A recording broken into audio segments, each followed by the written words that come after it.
بسم اللہ الرحمن الرحیم لیس البر ان تولوا وجوہکم قبل المشرق والمغرب ولكن البر من آمن باللہ والیوم الآخر والملائکۃ والکتاب والنبیین وآتى المال على حبه ذوي القربى واليتامى والمساکین وابن السبیل والسائلین فی الرقاب وأقام الصلاة وآتى الزکاة والمؤفون بعهدهم إذا عاهدوا والصابرین فی البأساء والضراء وحین البأس أولئک الذین صدقوا وأولئک those who believe in God, not evil.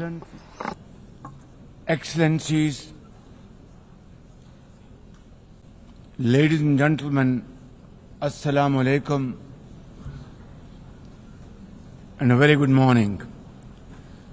I wish to congratulate Her Excellency Annalena Baerbock on assuming the presidency of the 80th session of the United Nations General Assembly. I also commend Secretary General Antonio Guterres for his bold leadership of the United Nations in testing times. Ladies and gentlemen, our world is more complex today than ever before.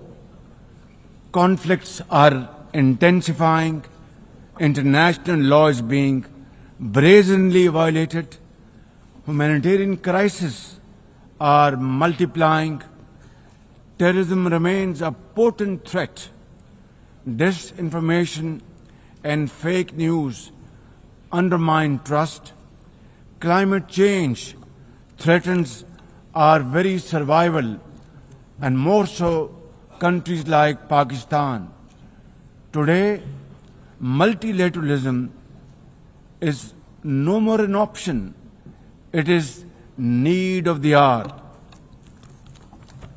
Excellencies, Pakistan's foreign policy, guided by the vision of Quaid-e-Azam Muhammad Ali Jinnah, is based on peace, mutual respect and cooperation. We believe in the peaceful settlement of disputes through dialogue and diplomacy. Last year, from this very podium, I had warned that Pakistan would act most decisively against any external aggression.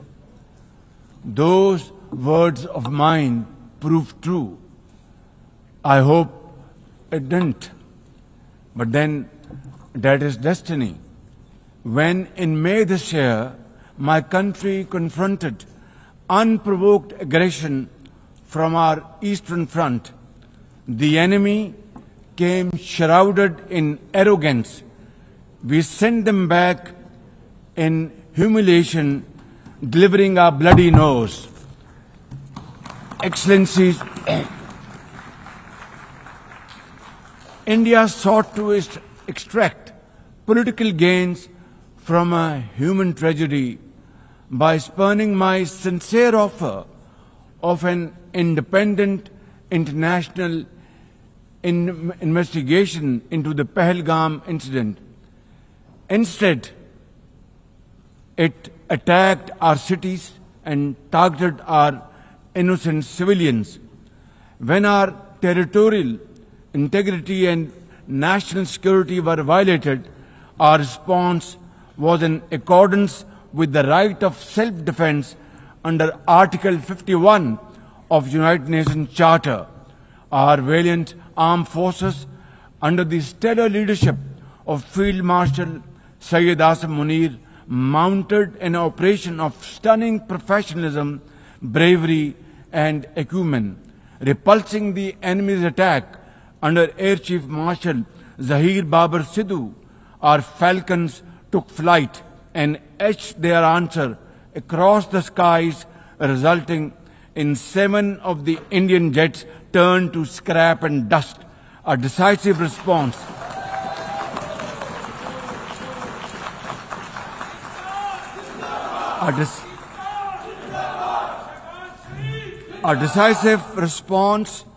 to the aggressor that will echo through the annals of history.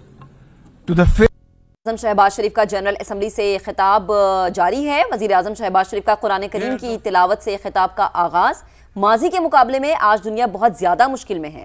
Our path forward and their sacrifice shall never be in vain, inshallah, God willing. And to every Pakistani, you stood as one unbreakable wall, a bunyanum marsus. Excellencies, though in a position of strength, Pakistan agreed to a ceasefire facilitated by President Donald Trump's bold and visionary leadership.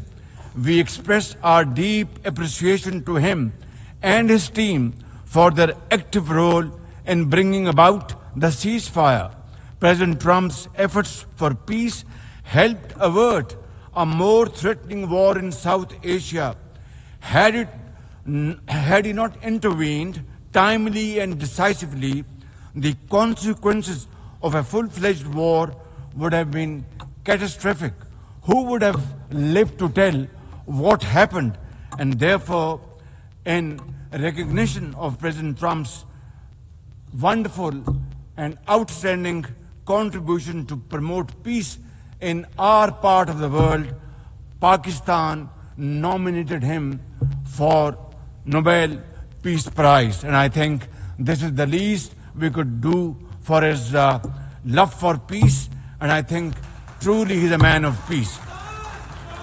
Ladies and gentlemen, we're also grateful to our friends and partners, including China, Turkey, Saudi Arabia, Qatar, Azerbaijan, Iran, UAE, and of course, UN Secretary General for extending their diplomatic support to Pakistan at this crucial time.